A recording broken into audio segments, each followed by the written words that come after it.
We are back on the afternoon break on the third day of questioning of the undercover police officer Jim Boyling, who used the cover name Jim Sutton in order to recruit a plethora of groups, most significantly Reclaim the Streets. He deceived 3 women into intimate personal sexual relationships, including one he had 2 children with. The vast majority of today's evidence has been subject to a reporting restriction order. However, for the last, I would say, 20 minutes, something like that, right. A short period of time, we are allowed to talk about. Yes, I'm joined with Donald O'Driscoll from the Undercover Research Group. So, in terms of what we are allowed to talk about, there were a number of questions that started off with questions about racism, essentially, within the SDS. According to Jim Boyling, they never even mentioned Stephen Lawrence. Oh no, didn't appear, didn't who? I mean, he even said that he almost said that he'd never heard of Dwayne Brooks, and then he realized what he was saying and went, I must have read it in the paper. Yeah, no, it was just like whiter than white, perfect. Oh, it's just. I mean, he had. The SDS wasn't an all-white unit, so therefore couldn't have been racist. Couldn't have been racist, yeah.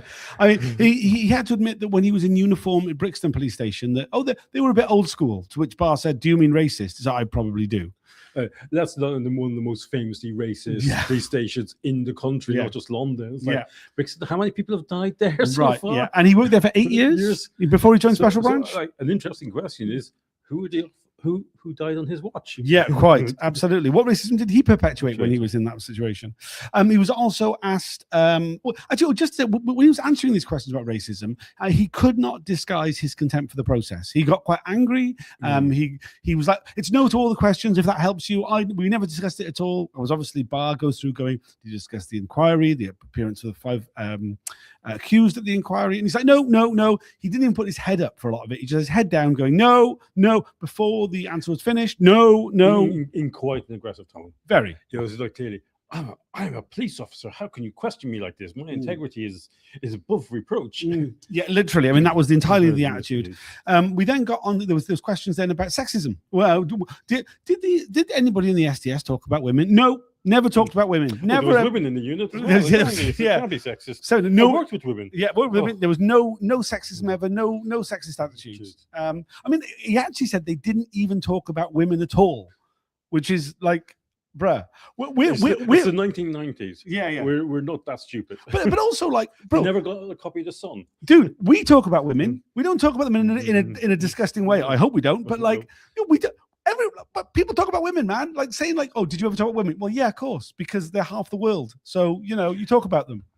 But he's clearly lying because he was talking about women with Mark Jenner. Yes, he was talking about women with Mark Jenner. So he was asked about his friendship with Mark Jenner, the fact they were recruited at the same time, the fact they were both aware of each other's sexual relationships whilst deployed undercover. But he was very dismissive about that. He was asked, did you ever discuss ending those relationships? No. Did you ever give him advice? No. Same with HM1, cover name Matt Rayner, whose real name we're still not allowed to say. Again, he claims that none of the conversations were anything of any detail. He was just aware. He doesn't remember being told. He just became aware. But these are the elite officers of the Metropolitan, Special Branch is the elite. SDS is the elite of the elite. It's like you're trained officers to observe and know to report on everything. My God, you must have gone straight into those SDS meetings and gone promptly deaf. It just doesn't. This butter wouldn't melt in your mouth thing. Just doesn't cut. I mean, he was also asked quite specifically about the way in which the SDS meetings operated. It was about the fact there was a plenary where you heard what other officers were doing. He was shown a report of a protest that was a few months ahead that there was a preliminary report about. He says, "Is this the sort of thing you'd be aware of from going to those meetings?" Oh, yes. And then it was like, were you aware that Peter Francis was infiltrating campaigns for racial justice? No, nothing about that. I didn't listen to that. Didn't listen to that. Didn't really care about my fellow officers. This is a unit that prides itself on its camaraderie and closeness and has all these events together. They didn't really give a shit about each other. No. So H81, a cover named Dave Hagan. He was like, "Oh, he came after me. Well, just after him. They were deployed at the same time. I mean, he was recruited after him, but they were at the same time. And he's like, "No, didn't listen." If they were recruited after me, I didn't pay them any attention. Yeah, you know that thing. You know when you're in sixth form in school and you don't know who the fifth formers are? It was just like that. It was just like that. I only care about the ones above because they're the cooler ones. Yeah, I mean, so he, literally, that was, I mean, you know, that's how he talked about. But he also was that sort of stroppy. Yes. Why are you asking me all these questions? They're difficult. Literally. I don't like them. Literally. I mean, if you get a chance, please check out the video of him giving evidence earlier on. I mean, you can see him having a strop. You can see, I mean, like, I don't know if it comes across. He was shaking at one point. He was read the apology that the Met Police gave at the start of Tranche 2. He was livid with that. He even said, "I'm bitter." He said it was a cowardly. He doesn't agree with it. He thinks it's a cowardly statement. It's the Met Police trying to get out of their responsibility. He lays all the responsibility for the 3 deceptive relationships that he engaged in at the grounds of the Met Police. Though he says, "Oh, yeah, we're all responsible for our own actions," but it's their fault. But they didn't give you enough guidance. Yeah. Yes. Oh, poor me. It's like I didn't ask for anything because that would have been inconvenient. But I didn't ask for anything. I just went, put my hands in my ears and went do la la la and got on what I wanted to do. It's just like, and you will see this in the managers. But we trusted our undercovers. They were, you know, intelligent grown men in special branch. It's just like, yeah, everybody else is to blame. Nobody wants to take responsibility. And fair play. And you often hear me say this, but at least somebody they met wrote an apology because, you know, it's quite. I mean, they signed off on an apology. Let's be realistic. Signed off on an apology, but that is more than this law of. I mean, if we were to take the evidence of Jim Boyling at face value, the thing that you would come away with is the impression that he definitely didn't do anything wrong. It definitely wasn't his fault. Yeah. I mean, it was definitely everybody else's fault.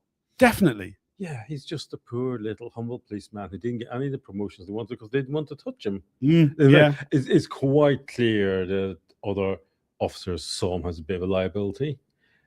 And, you know, he's part of this little coterie around Bob Lambert. They ruled the roost or thought they ruled the roost for ages.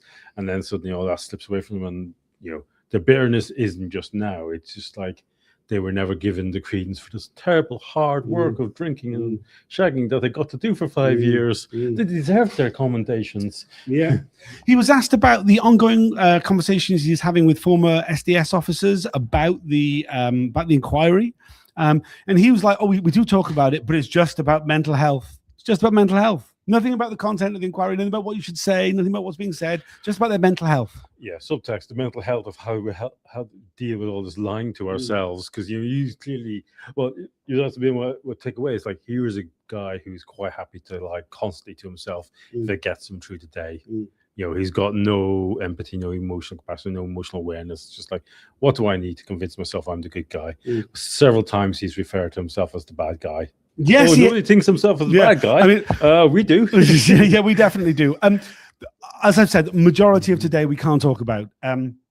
It's only a short break because we are now waiting to see, well, for what the rule 10 questions are going to be.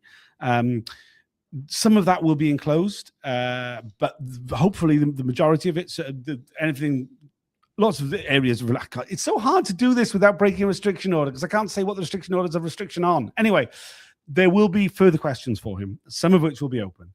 So we'll go and react to that. I've just become very aware that there's nobody else in this room anymore, and normally there's loads of lawyers buzzing around, so they may have already started. Anything else you'd like to add? No, I think that. Okay, we'll do another video when we've heard the further questions. Thanks for joining. See you all again in a bit. Oh, please like, share, subscribe, blah, blah, blah.